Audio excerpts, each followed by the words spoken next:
రాధ విషయంలో సునంద అయితే ఒక క్లారిటీకి వచ్చేస్తుంది. మా లాంటి వాడికి నీలాంటి పిల్లే కరెక్టు, వాడికి తగిన జోడి నువ్వే అన్నట్టుగా తను మాట్లాడుతూ ఉంటే, అయ్యో ఆంటీ మీరు చాలా ఆశలు పెట్టేసుకుంటున్నారు నా మీద. నేను సంవత్సరం వరకే అగ్రిమెంట్ వరకే నేను ఉంటాను, ఆ తర్వాత నేను విక్రమ్ సార్ భార్యగా నేను ఉండను. కానీ ఈ విషయం మీకు తెలిసింది అంటే చాలా బాధపడతారు అని చెప్పని అనేటప్పటికీ, సరే మన ఇద్దరం ఫ్రెండ్స్ కదా అన్నట్టుగా ఇంకా అత్త కోడలు అయితే మాట్లాడుకుంటారు.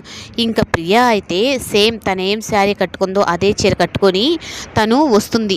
అప్పుడు నువ్వు వెళ్ళి తనని డోర్ లాక్ చేసి దాన్ని ఒక రూమ్లో పెట్టేసి మీ అన్నయ్య రూమ్లోకి నేను వెళ్తాను అని అనుకు చెప్తే, అయ్యో వదిన ఇలా చేయకూడదేమో అంటే, అదేమి కాదు పెళ్లి చేసుకొని వచ్చాడు కదా, కానీ తనకు జీవిత భాగస్వామిగా నేనే ఉండాలి అన్నట్టుగా ఇంకా ప్రియ అయితే ముసుకేసుకొని వచ్చేటప్పటికి ఇంకా సునంద కూడా తనే రాదేమో అని చెప్పి అన్నట్టుగా ప్రియాని తీసుకొని వచ్చి ఆ రూమ్లో వదిలిపెట్టి వెళ్తుంది.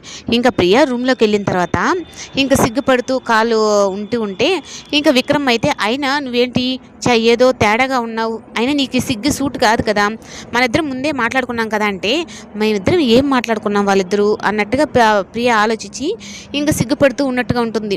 సరే సరే వెళ్ళి పోయి పడుకో, నేను ఇక్కడ పడుకునేస్తాను అని చెప్పి అనేటప్పటికీ ఇంకా ప్రియాకైతే అర్థమవుతుంది, అంటే వీళ్ళిద్దరి మధ్యలో ఏదో జరుగుతుంది, కానీ వీళ్ళిద్దరు నిజమైన భార్యాభర్తలు కాదు అన్నట్టుగా. ఇంకా ప్రియా ముసుగు తీసుకొని, ఎంతసేపు అని అలా ముసుగేసుకొని ఉంటావు అంటే, ముసుగు కానీ తీస్తే ప్రియా అని చెప్పి తెలిసిపోతుందని చెప్పి ఇంకా తనే ముసుగు అయితే తీస్తే ప్రియ కనపడుతుంది. ఇలాంటి పనులు చేయడానికి నీకు నీచంగా లేదా అంటే, నాకేం నీచంగా ఉంటుంది, నువ్వే వేరే అమ్మాయిని పెళ్లి చేసుకొని వచ్చి నన్ను ఇబ్బంది పెట్టావు, అందుకే నేను ఇలాంటి పనులు చేయాల్సి వస్తుందని చెప్పని ప్రియ అంటుంది. ఇంక వెంటనే విక్రమ్ అయితే అందరినీ అరిచి ఇంకా రాధకున్న డోర్ లాక్ తీసి బయట తీసుకొస్తాడు. ఇంకా ఇలాంటి పనులు చేస్తున్నావా అని చెప్పని ఇంకా సునంద కూడా రాధనైతే ప్రియానైతే ఇంకా అందరూ తిడతారు.